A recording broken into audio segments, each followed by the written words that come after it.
Irmãos, boa noite. É uma grande alegria estar aqui, poder participar dessa festa junto com os irmãos. Eu não fiz parte desses 35 anos, mas eu posso dizer com certeza que essa igreja, nesse tempo, foi dirigida pelo seu dono, né? Por Cristo Jesus. Sem dúvida nenhuma, ele fez aqui aquilo que já era da sua vontade. E é muito bom poder ver aqui muitos dos irmãos. Geralmente eu venho para os acampamentos, por isso nem todo mundo me conhece. Quem vai para o acampamento me conhece, né? Mas é uma alegria imensa. Trago um abraço da nossa igreja lá em Santo André. E como disse bem o pastor Ciro é um grande amigo, alguém que a gente tem um carinho enorme. E é sempre muito bom poder compartilhar momentos juntos, né? Passamos a manhã, a tarde conversando, é um prazer, a gente ficaria... É uma pena que é sempre muito corrido, né? Mas, meus irmãos, eu gostaria de compartilhar um texto com os irmãos hoje, que está na Epístola de Paulo aos Efésios, capítulo 3. Eu farei a leitura dos versos 14 a 21. E eu vou fazer a leitura, a minha versão aqui é século 21. Então talvez esteja um pouco diferente aí da dos irmãos. Vamos orar antes, pedindo a Deus que dirija esse momento. Pai querido, como é bom poder estar aqui, Senhor, junto com o teu povo nesse lugar, honrando o teu nome, cantando em glória ao teu nome, Senhor, reconhecendo que o Senhor é quem dirige a tua igreja, que o Senhor é aquele, Senhor, que executa a tua vontade aqui neste lugar. E nós, como um povo reunido, Senhor, estamos aqui para reconhecer o teu senhorio sobre esta igreja e agradecer ao mesmo tempo, Senhor, por todas as suas obras maravilhosas nesses 35 anos. Nós pedimos também, ó Pai, que o teu Espírito, o mesmo Espírito que inspirou a tua palavra, seja aquele que prepare os nossos corações, seja aquele que abra os nossos olhos, para reconhecermos e entendermos aquilo que a tua palavra nos ensina essa noite. Essa é a minha oração em nome de Jesus. Amém. Efésios 3, a partir do versículo 14, o texto diz assim: Por essa razão, dobro os meus joelhos perante o Pai, de quem toda a família nos céus e na terra recebe o nome, para que, segundo as riquezas da sua glória, vos conceda que sejais interiormente fortalecidos com poder pelo seu Espírito, e que Cristo habite pela fé em vosso coração, a fim de que, arraigados e fundamentados em amor, vos seja possível compreender, juntamente com todos os santos, a largura, o comprimento, a altura, a profundidade desse amor, e assim conhecer esse amor de Cristo que excede todo o entendimento, para que sejais preenchidos até a plenitude de Deus. Aquele que é poderoso para fazer bem todas as coisas, além do que pedimos ou pensamos, pelo poder que age em nós, a ele seja glória na igreja e em Cristo Jesus, por todas as gerações, para todos sempre. Amém. Meus irmãos, nós estamos diante de uma oração feita pelo apóstolo Paulo. Essa não é a primeira oração que o apóstolo Paulo faz quando escreve essa epístola. Esta é, na verdade, a segunda. Ele faz uma oração no finalzinho do capítulo 1. Mas essa oração aqui me chama muita atenção, porque ela é o resultado do que Paulo vinha tratando anteriormente nos capítulos 1 e 2.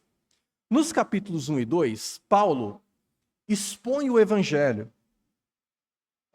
Foram lidos alguns textos aqui, mas eu gostaria de ler mais uma vez com os irmãos.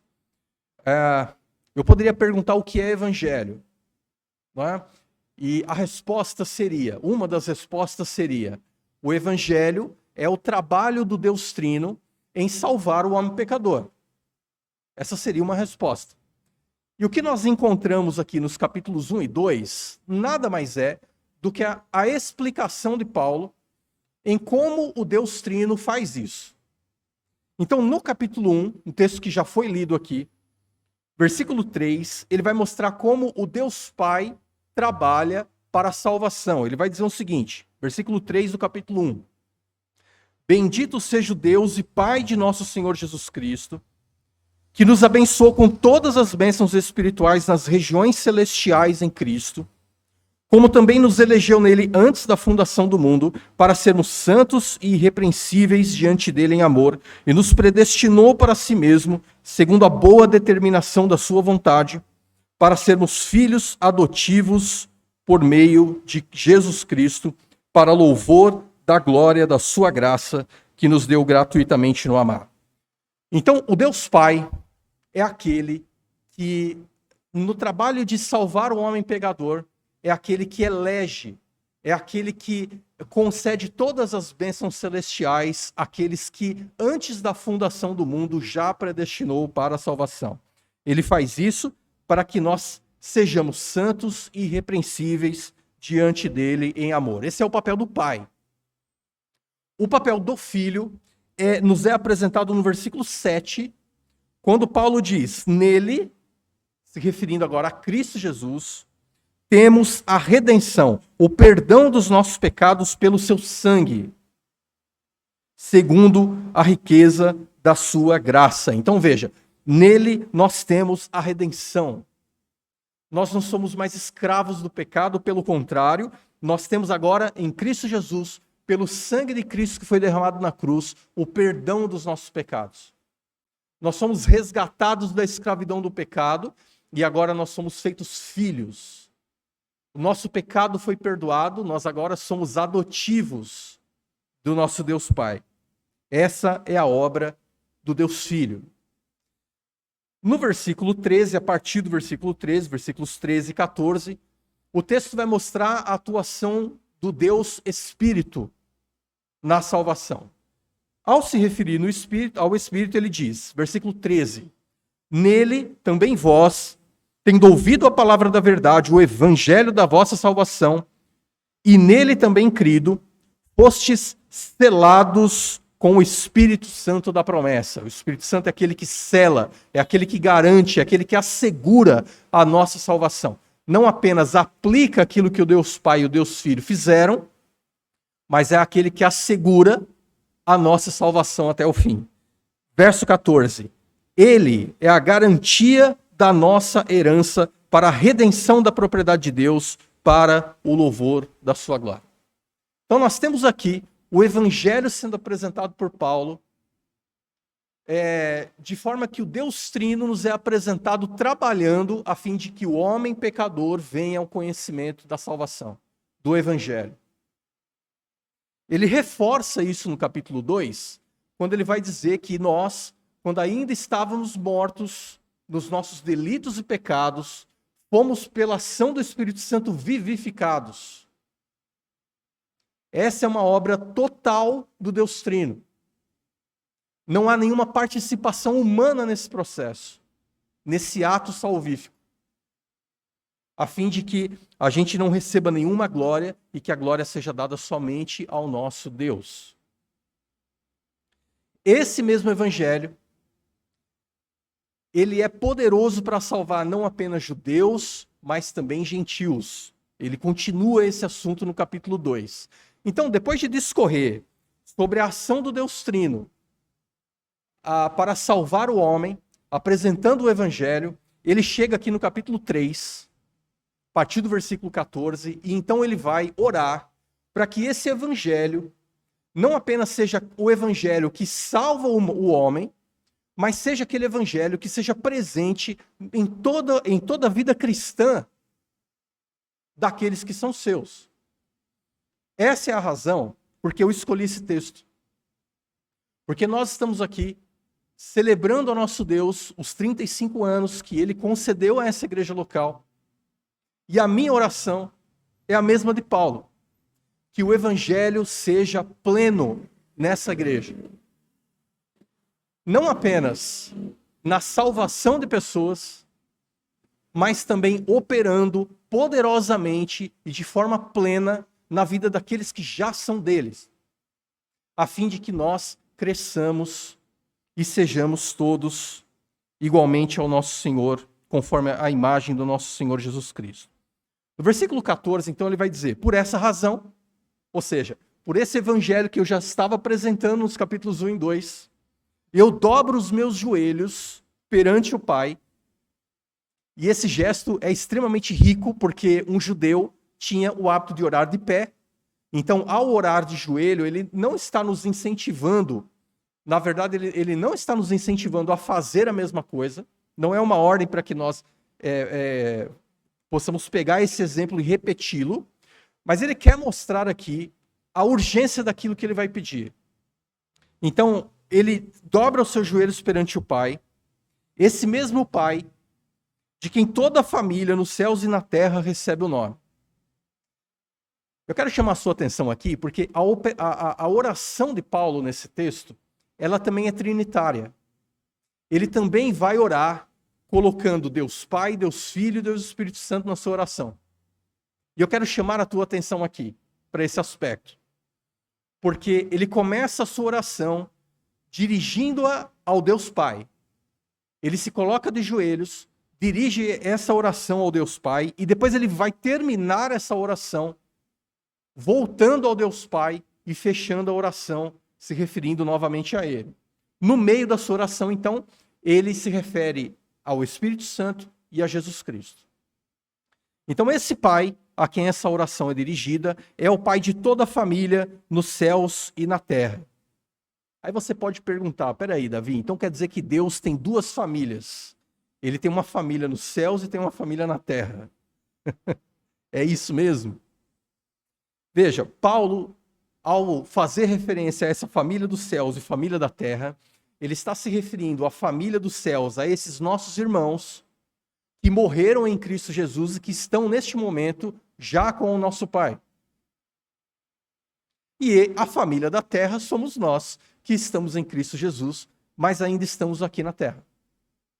Nós todos pertencemos a uma família, mas Paulo, na sua oração, faz referência a um Deus que é Deus daqueles que já se foram e daqueles que ainda estão aqui. Todos nós recebemos de Deus esse nome. O nome, nós somos feitos filhos de Deus. E a partir do versículo 16, a oração começa com alguns pedidos de Paulo. O primeiro pedido é para que, segundo as riquezas da sua glória, a glória desse Pai a quem a oração é dirigida, ele vos conceda que sejais interiormente fortalecidos com o poder pelo Espírito. Então, o primeiro pedido que Paulo faz ao Deus Pai é para que a sua igreja, a igreja em Éfeso, e obviamente a todos nós que estamos aqui hoje, que todos nós sejamos fortalecidos interiormente com o poder que vem do Espírito. E por que isso é tão importante? Por que é tão relevante que nós, que já estamos em Cristo Jesus, que já fomos salvos pela mensagem do Evangelho, sejamos fortalecidos com esse poder que vem do Espírito Santo? Porque da mesma forma, como nós não temos poder para nos salvar sozinhos, nós somos totalmente dependentes da atuação e do poder do Espírito Santo para viver a vida cristã. Nós não conseguimos viver a vida cristã sozinhos.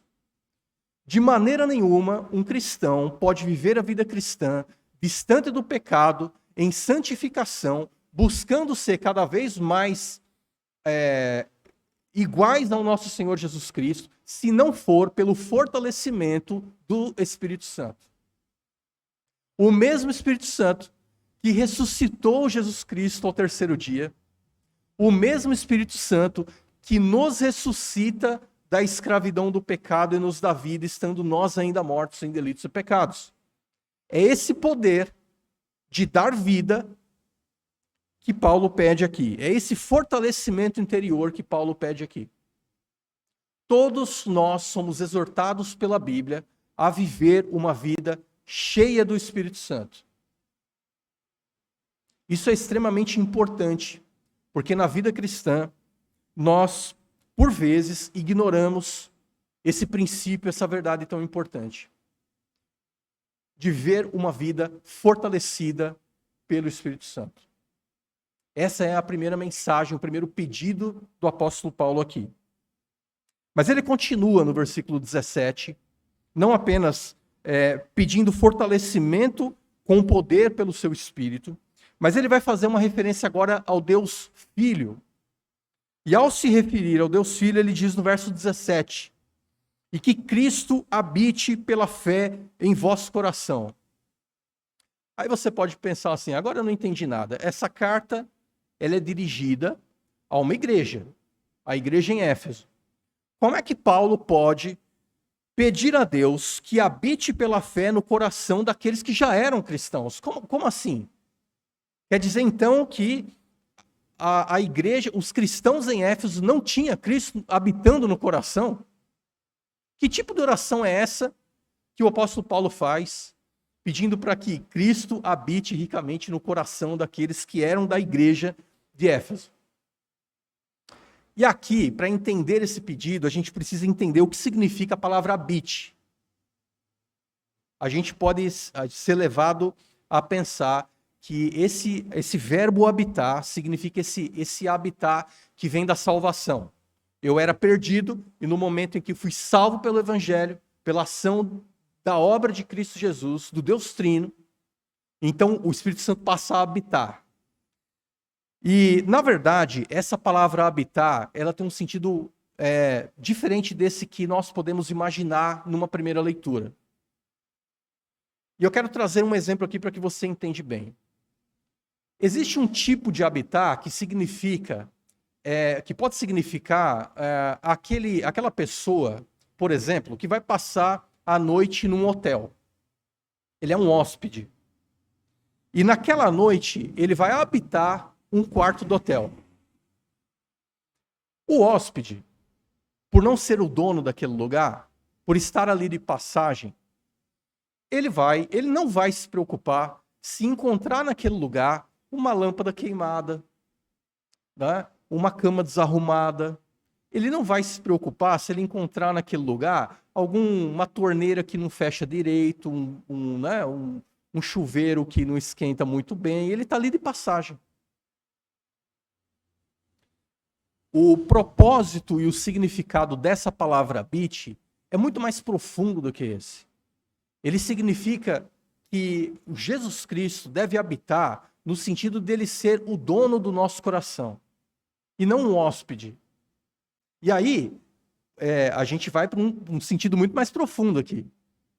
Porque uma coisa é você ter Jesus Cristo habitando no seu coração por meio da conversão, no momento em que nós somos salvos por Cristo Jesus pela mensagem do Evangelho. Agora, outra coisa diferente é Cristo ser o total Senhor da nossa vida. É Ele ser, de fato, o dono do nosso coração. Ser o dono do nosso coração significa que, muitas vezes, nós vamos ter que mortificar a nossa vontade a fim de que Ele seja, de fato, o Senhor do nosso coração. Ser Senhor, Jesus Cristo ser o Senhor do nosso coração, significa que as nossas vontades devem estar submetidas ao seu senhorio. E aqui eu pergunto aos irmãos, Cristo de fato tem sido o dono do seu coração, no sentido em que você tem colocado de lado os desejos do seu coração, por mais legítimos que eles possam ser, e cedido a esse senhorio de Jesus Cristo no nosso coração? É para nós pensarmos. Porque essa é uma atitude que muitas vezes nós renegamos. Muitas vezes nós deixamos com que a nossa própria vontade, aquela vontade que vem do mais profundo da nossa natureza pecaminosa, ela seja a senhora do nosso coração. E muitas vezes nós cedemos àquilo que é pecado e desonroso ao nosso Deus. Permitir que Cristo habite pela fé no nosso coração é entender que, como cristão, ele precisa ser o dono do nosso coração. Não há possibilidade alguma de Cristo ser o nosso Salvador e não ser o nosso Senhor. não há como esses dois títulos, eu diria assim, andar separados. De Cristo, eu só quero a salvação. O senhorio a gente conversa depois. Não há essa possibilidade. Jesus Cristo é Senhor e Salvador. Agora veja que interessante. O apóstolo Paulo pediu fortalecimento do Espírito, a fim de que Cristo habite, ou seja, dono do nosso coração. Então veja o processo aqui da oração de Paulo. É necessário que o Espírito Santo habite interiormente em nós com seu poder, a fim de que, e só a partir daí, Jesus Cristo seja de fato o Senhor, o dono do nosso coração. Com qual objetivo isso? Ele continua no verso 17. A fim de que, arraigados e fundamentados em amor, e existem versões melhores do que essa do que eu estou lendo, né? Existem versões que dizem que a fim de que a gente ame de fato, a fim de que a gente exerça o verdadeiro amor cristão, é necessário que Cristo habite no nosso coração. Então, veja a sequência. O Espírito Santo nos enche interiormente com seu poder. Jesus Cristo é o dono do meu coração. E só a partir daí, arraigado e fundamentado, eu sou capaz de amar verdadeiramente, como um verdadeiro cristão. Esse amor, ele precisa estar arraigado e fundamentado. São duas palavras que o apóstolo Paulo usa, as duas trazem o mesmo significado. Arraigado é a raiz de uma árvore que vai até o profundo, ela vai arraigando, ela vai abraçando todo o solo e firmando aquela árvore. O nosso amor cristão precisa ser como uma raiz profunda numa terra onde Cristo habita pela fé no nosso coração. Da mesma maneira, o fundamento, não só a raiz, como também o fundamento, o alicerce, aquilo que segura toda a vida cristã, ela deve ser alicerçada, fundamentada, a fim de que a gente possa amar. E aqui eu quero fazer, antes de continuar e partir para o verso 14, eu quero fazer você pensar numa coisa. Veja que a oração de Paulo é por fortalecimento com poder pelo Espírito. A partir daí, que Cristo seja o dono do meu coração. E só a partir daí, eu sou capaz de viver uma vida cristã em amor. Não existe vida cristã que reflita amor sem que antes Cristo seja o dono do meu coração e o Espírito antes também não opere em poder dentro de mim. E aqui eu quero fazer você pensar no seguinte. A vida cristã verdadeira, a vida cristã genuína, a vida cristã profunda, vivida de um coração que parte de Cristo sendo o seu dono e de uma vida cheia do Espírito Santo, é uma vida que reflete amor.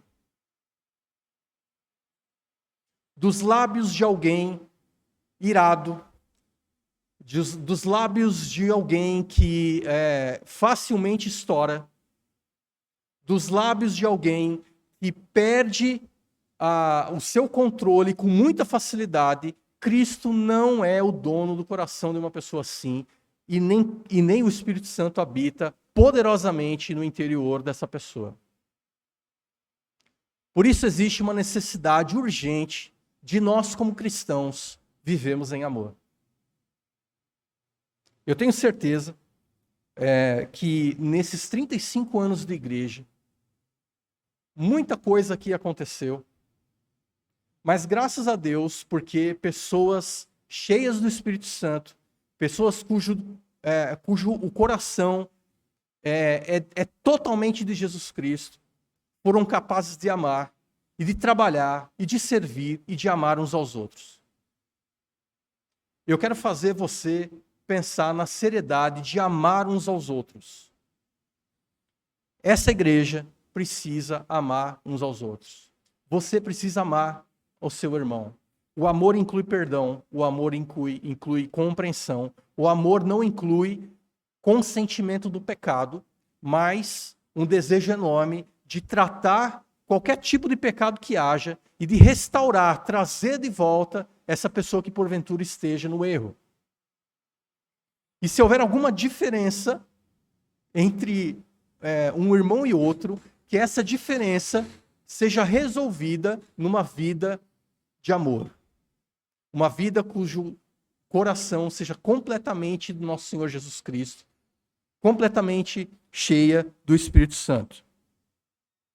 Agora, esse amor, ele deve ser arraigado, ele deve ter as suas raízes e o seu alicerce fundamentado aonde? Qual é o solo em que essa raiz cresce? Ele responde no versículo 18. Ele vai dizer, final do 17 diz, a fim de que arraigados e fundamentados em amor, vos seja possível compreender, juntamente com todos os santos, a largura, o comprimento, a altura e a profundidade desse amor. Agora, aqui no versículo 18, Paulo continua falando de amor, mas não mais do nosso amor. Ele está falando do amor de Cristo. Ele continua falando do Deus Filho. E ele coloca aqui um parâmetro para o nosso amor. Nós não devemos amar do nosso jeito. Nós não devemos amar dentro daquilo, ou dentro da nossa compreensão de amor. Nós devemos amar olhando e tendo como base, como referência, o próprio amor do nosso Senhor Jesus Cristo. Então ele vai dizer que esse amor, que parte de uma vida cheia do Espírito, de um coração onde Jesus Cristo é o dono, ele precisa ser um amor que compreende o amor de Cristo. E ele vai trazer aqui as dimensões desse amor. E talvez você se pergunte, como é possível, não é, imaginar as dimensões desse amor de Cristo? Nós poderíamos dizer que o amor de Cristo, ele é aquele amor que horizontalmente alcança a todos, gentios e judeus. Não é isso? Esse é aquele amor que vai no mais profundo buscar aquele que está morto em delitos e pecados e trazer de volta. E é esse mesmo amor capaz de levar aquele pobre pecador, salvo agora em Cristo Jesus, aos céus. Essas são as dimensões do amor de Cristo Jesus. E nós, com a nossa mente racional e humana, quando fala em dimensões, a gente já busca uma régua, uma trena, a gente quer, não, mas deixa eu ver a profundidade desse amor, até onde vai isso, eu quero ir no mais profundo desse amor, eu quero conhecer esse amor na sua profundidade. O meu conselho para você é, persiga esse desejo, vá no mais profundo do que for possível. No entanto, lembre que no versículo 19, o próprio Paulo vai dizer, e assim conhecer esse amor de Cristo, que excede todo o entendimento. Aí ele vai dizer, busque as dimensões, busque a profundidade, busque compreender esse amor profundo de Cristo, mas saiba que você nunca vai chegar no fim disso. Não há como mensurar, não há como chegar no fim dessa conta. Porque o amor de Jesus Cristo simplesmente excede o nosso entendimento. Quero te levar para a carta de Paulo aos Romanos, capítulo 8.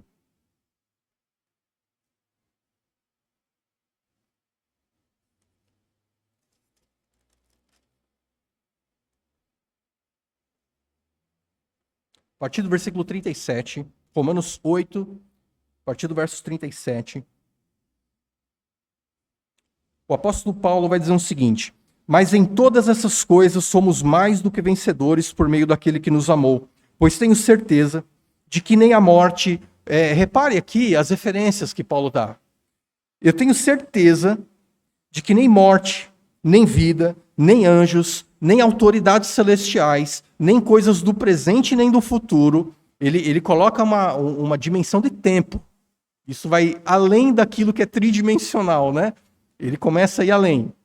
Nem poderes, nem altura, nem profundidade, nem qualquer outra criatura poderá nos separar do amor de Deus que está em Cristo Jesus, nosso Senhor. Você percebe que não é possível medir esse amor. No entanto, é possível buscá-lo dentro daquilo que Deus permitiu revelar. não é o fato dele ser imensurável que ele não seja conhecido. É possível conhecer esse amor de Cristo, ainda que não totalmente. Por isso, a minha exortação, a minha oração para vocês todos que estão aqui, para todos nós, é a mesma de Paulo. Que a gente viva uma vida de amor, arraigados e fundamentados nesse amor que não pode ser medido, mas pode ser conhecido. E ele fecha o versículo 19, fazendo uma referência agora, voltando a fazer uma referência ao Deus Pai. Ele começa a sua oração falando do Deus Pai, dirigindo a sua oração ao Deus Pai. Ele pede para que o Deus Espírito o encha interiormente com poder. Ele pede a Deus Pai que o Deus Filho seja o dono do nosso coração e que seja capaz, e que nós possamos ser capazes de viver em amor, arraigados e fundamentados nesse amor que é imensurável, mas conhecido. E ele fecha o versículo 19 dizendo, para que sejais preenchidos até a plenitude de Deus. Aí eu pergunto para você, o que é plenitude de Deus? É possível definir a plenitude de Deus? Plenitude é a inteireza, é Deus por completo. É possível nós chegarmos ou sermos preenchidos com a plenitude de Deus? Porque Paulo, você percebe que Paulo aqui, ele está fazendo orações, ele está fazendo uma oração e colocando pedidos que parecem extremamente profundos e grandes demais para nós. Como é possível um cristão chegar à plenitude de Deus? Se nós fôssemos definir Deus daquilo, pelo menos daquilo que ele se revela a nós, porque nós sabemos que é impossível definir Deus, ele também excede o nosso entendimento. Mas dentro daquilo que ele se revelou, como é que nós definiríamos Deus? A gente pode trazer diversos atributos aqui, não é? Um deles é que Deus é amor, Deus é justo, Deus é juiz, Deus é zeloso, Deus é misericordioso, Deus é galardoador, Deus é perdoador, não é isso? E nós nos perderíamos aqui. Deus é sábio, Deus é eterno, é onipotente, é onisciente, onipresente. Agora veja, é possível que uma vida vivida cheia do Espírito Santo, uma vida cujo Jesus Cristo seja o Senhor do nosso coração, seja vivida em amor, a fim de que a gente viva a plenitude de Deus. A plenitude de Deus, assim como o amor imensurável, é o nosso desejo de sermos semelhantes ao nosso Senhor Jesus Cristo. Ele é o nosso padrão. O que Paulo está dizendo aqui é que o evangelho, o mesmo evangelho que ele pregou nos capítulos 1 e 2, deve ser vivido aqui, na dependência do poder do Espírito, do senhorio de Jesus Cristo e da plenitude do nosso Deus. Tendo como referência o nosso Senhor Jesus Cristo. Ele é o varão perfeito. Ele está pedindo a Deus que nos ajude a viver a vida cristã dentro daquilo que nós conhecemos como a mensagem do Evangelho. Por isso o título dessa mensagem é Uma Igreja Plena do Evangelho. Ele então chega no capítulo, no versículo 20, e aí ele diz o seguinte: aquele que é poderoso para fazer bem todas as coisas. E aqui é interessante ele colocar esse fechamento nessas palavras, porque, como eu disse, é uma oração extremamente profunda, é um pedido que Paulo faz que nós sozinhos não podemos executar.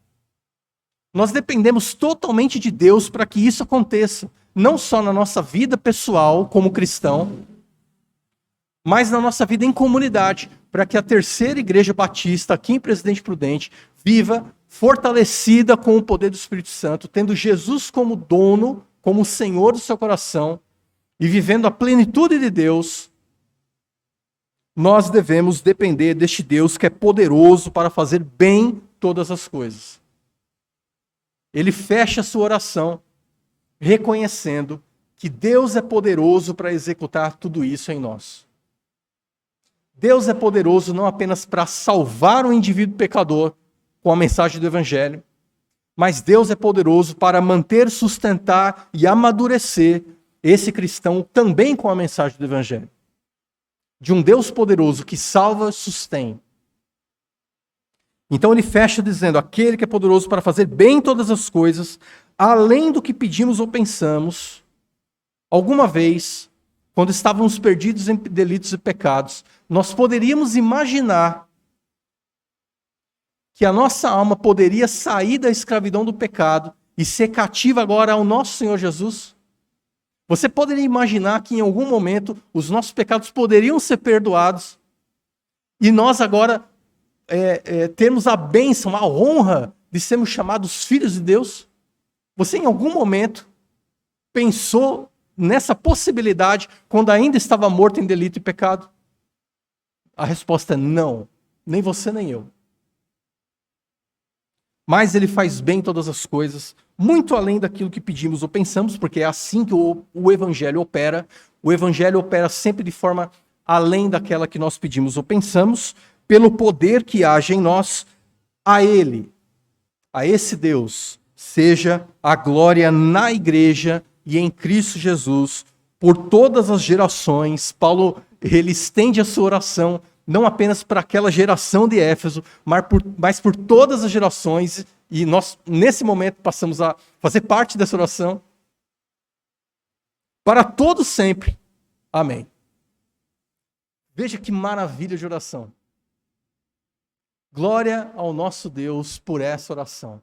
O meu desejo, meus irmãos, e eu digo isso com muito carinho, com muito amor que eu tenho pelos irmãos, é que esta igreja cresça fazendo essa mesma oração, tendo esse mesmo desejo. O desejo de viver uma vida cheia do Espírito Santo, cheia desse poder que vem do Espírito, desse Espírito vivificador, esse Espírito que cela, esse Espírito que intercede, esse Espírito que sustenta. Que essa igreja tenha Jesus Cristo reinando como dono dela, e que tudo que acontece aqui na Terceira Igreja Batista de Presidente Prudente seja nada mais nem nada menos do que a vontade do Senhor Jesus Cristo, e que essa igreja cresça até a plenitude de Deus. E que ele receba toda a glória por isso. Vamos orar mais uma vez pedindo a Deus para que essa oração seja real na vida de todos nós. Querido Deus, mais uma vez eu quero agradecer ao Senhor pela oportunidade de estar aqui. Mais uma vez, ó Pai, eu quero pedir ao Senhor, ó Pai, que essa oração de Paulo para a igreja em Éfeso seja refletida na minha vida e na vida de todos os irmãos que estão aqui. Que essa oração seja real, seja viva dentro desta igreja, da Terceira Igreja Batista em Presidente Prudente. Pai querido, encha este teu povo com o teu Espírito. Pai querido, que o Senhor Jesus Cristo seja o dono deste lugar. Que qualquer decisão, que qualquer vontade que seja humana, seja rapidamente, Senhor, ofuscada, submetida pela vontade desse Senhor que sabe todas as coisas. E nos dê, Senhor, a bênção de ter neste lugar a plenitude do Senhor. Que possamos refletir a glória do Senhor neste lugar. Que este bairro, que essa cidade, que essa região, veja neste lugar a glória do Senhor, refletida por meio da mensagem do Evangelho Salvador, o teu poder, capaz de salvar pecadores. Esta é a minha oração que eu faço em nome de Jesus e para a glória do Senhor. Amém.